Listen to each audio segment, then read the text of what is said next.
Hey everyone, welcome back to the Hot Wheels Garage. Today we are looking at detailed views of the Justice League vehicles in the 5-pack.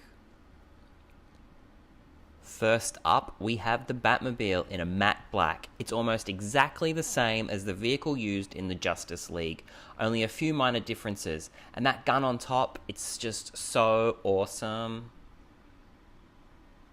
Next we have Wonder Woman, all over a Rayura LX. It's a Hot Wheels original design, and here it's in burgundy with gold wheels. That low profile roofline is so cool. I love this car.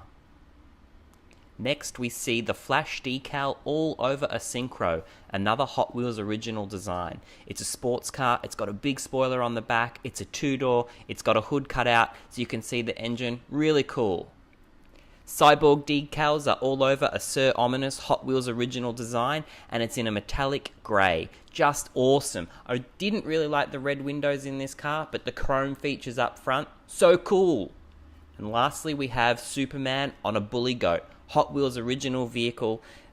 It's a take on a Pontiac GTO. This has also got big fat wheels, it's got red caps, it's in a metallic blue that looks like Superman, and the yellow windows, pretty cool. Alright, so thanks for watching the video today. Don't forget a big thumbs up if you enjoyed it, and subscribe for more unboxing, detailed views, car hunts, and more.